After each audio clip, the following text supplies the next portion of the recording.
नमस्कार। तो आज हम भारतीय संविधान की एक बहुत ही दिलचस्प खासियत पर बात करने वाले हैं, उसके स्रोत। नमस्कार। अक्सर ये कहा जाता है कि हमारा संविधान कई अलग-अलग संविधानों से प्रेरित है। बिल्कुल।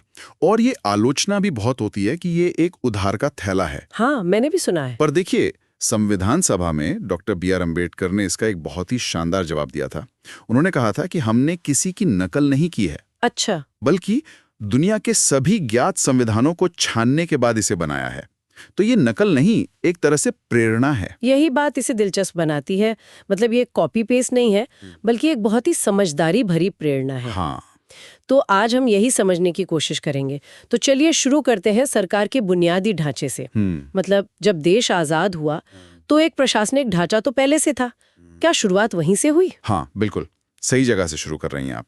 सबसे बड़ा और फाउंडेशनल सोर्स जो था वो था गवर्नमेंट ऑफ इंडिया एक्ट 1935। अच्छा। हमारे संविधान का जो ढांचा है, मतलब उसका जो कंकाल है, वो काफी हद तक यहीं से लिया गया है। तो क्या-क्या मुख्य चीजें थी इसमें? देखिए, सबसे पहले तो फेडरल स्कीम यानी संघीय योजना। मतलब केंद्र और राज्यों के बीच शक्तियों का बंटवारा। बिल्कुल।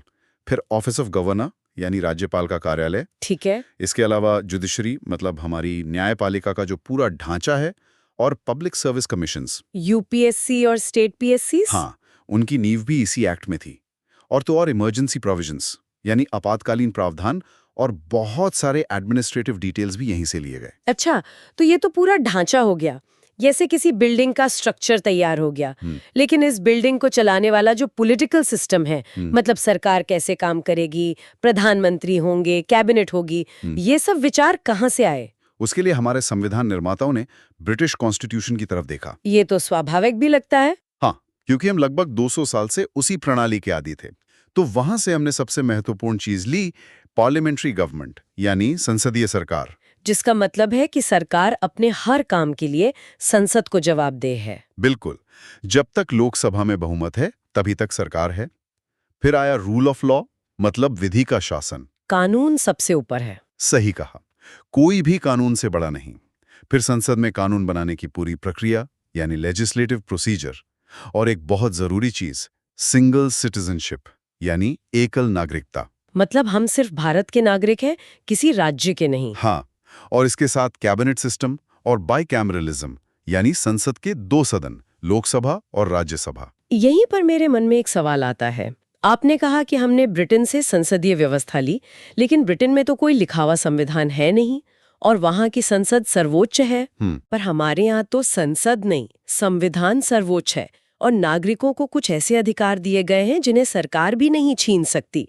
ये विचार कहाँ से आया? बहुत अच्छा सवाल है। देखिए, सरकार के ढांचे के लिए हमने ब्रिटेन की ओर देखा, लेकिन नागरिकों को अधिकार देने और सरकार की शक्तियों को सीमित करने के लिए हमने यूएस कॉन्स्टिट्यूशन से प्रेरणा ली। अच्छा, अमेरिका से? हाँ, अमेरिकी संविधान को अधिकारों का सबसे बड़ा प्रतीक माना जाता है, तो वहां से हमने लिए फंडामेंटल राइट्स, मौलिक अधिकार। ये वो अधिकार हैं जिनकी गारंटी खुद संविधान देता है।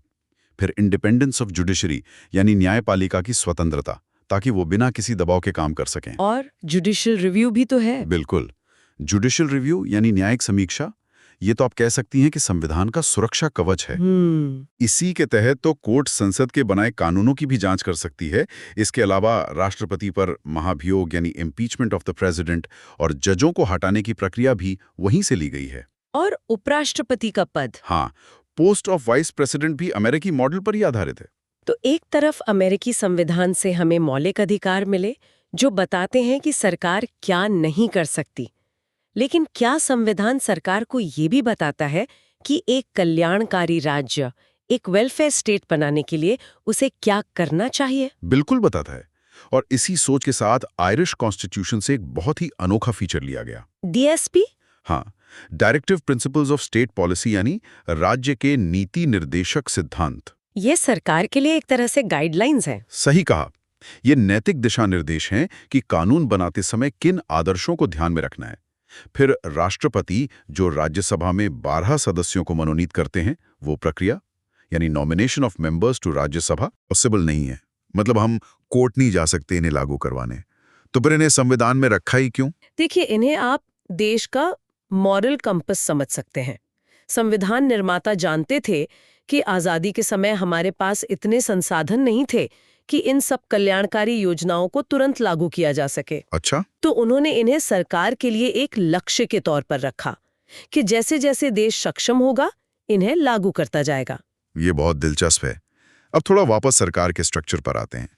हमने बात की कि भारत एक संघीय देश है, पर हमारा फेडरलिज्म अमेरिकी फेडरलिज्म जैसा नहीं है जहां राज्य बहुत शक्तिशाली होते हैं।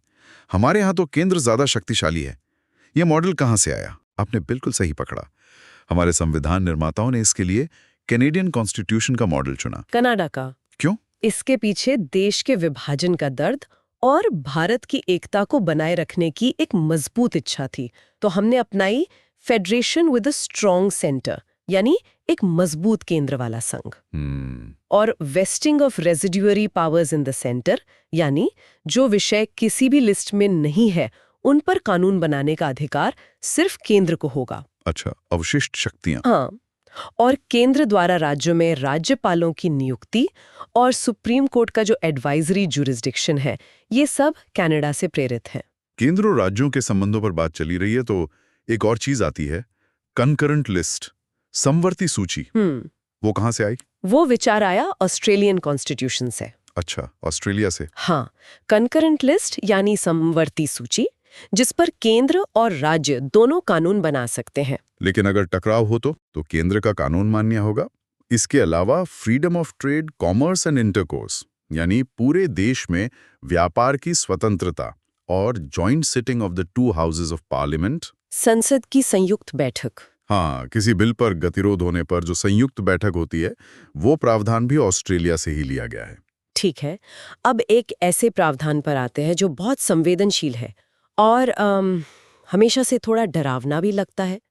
आपातकाल के दौरान मौलिक अधिकारों का निलंबन, ये बहुत बड़ा कदम है।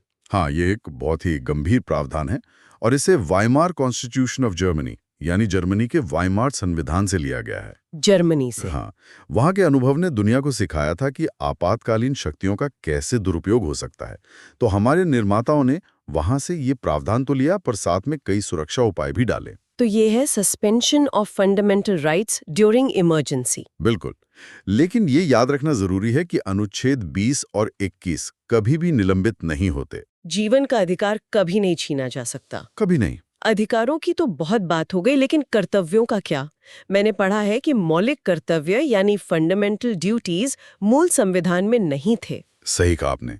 मौलिक कर्तव्यों का विचार सोवियत संविधान यानी तत्कालीन यूएसएसआर से प्रेरित था। अच्छा, रूस से? हाँ, इन्हें 1976 में 42वें संशोधन से जोड़ा गया था। तो फंडामेंटल ड्यूटीज वहां से आईं।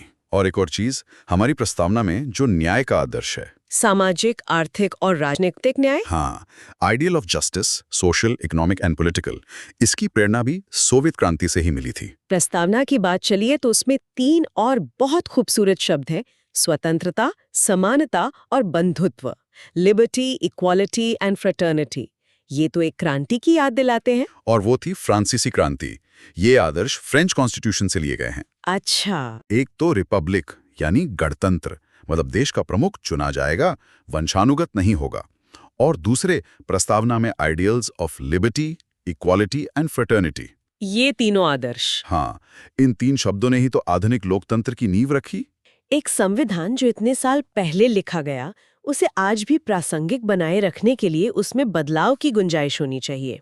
तो संविधान में संशोधन करने की प्रक्रिया कहाँ से ली गई? इसके लिए हमारे संविधान निर्माता साउथ अफ्रीकन कॉन्स्टिट्यूशन से प्रभावित हुए। दक्षिण अफ्रीका से? जी, उन्होंने एक ऐसी प्रक्रिया अपनाई जो न बहुत लचीली है न बहुत कठोर। तो procedure for amendment of the constitution, यानी संविधान में संशोधन की प्रक्रिया, वहां से ली गई। और कुछ? हाँ, election of members of Rajya Sabha, यानी राज्यसभा के सदस्यों का चुनाव कैसे होगा, ये प्रक्रिया भी दक्षिण अफ्रीका से ही ली गई है। और आखिर में एक छोटा सा वाक्यांश जो हमारे कानूनी सिस्टम की नींव है: विधि द्वारा स्थापित प्रक्रिया। यह अवधारणा जापानीज कॉन्स्टिट्यूशन यानी जापान के संविधान से ली गई है। Procedure established by law. हाँ, प्रोसीजर एस्टैब्लिश्ड बाय लॉ।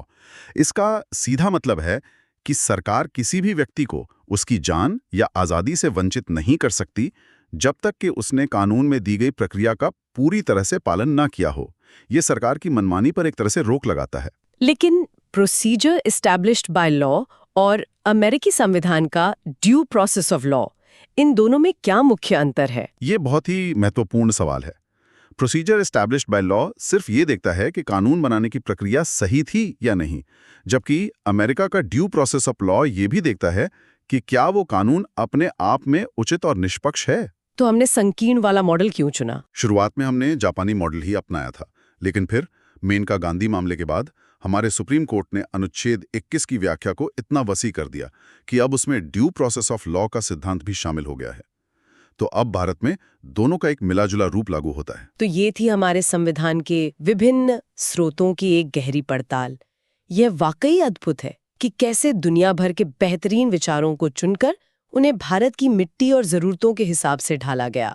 ये भारतीय संविधान की प्रमुख विशेषताएं हैं जो विभिन्न स्रोतों से ली गई हैं।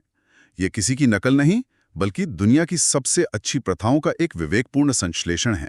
इस पूरी चर्चा के बाद एक सवाल दिमाग में रह जाता है, ये जानने के बाद कि संविधान के इतने सारे हिस्से बाहरी स्रोतों से लिए गए हैं, क्या ये हमारे संविधान की मौलिकता को कम करता है, या फिर जैसा कि डॉक्टर अंबेडकर ने कहा था, ये उसकी खूबी है कि हमने दुनिया भर से अच्छे विचारों को अपनाने में कोई संकोच नहीं किया और उन्हें अपनी ज़रूरतों के हिसाब से बेहतर बनाया। इस पर ज़रूर सोचिएगा।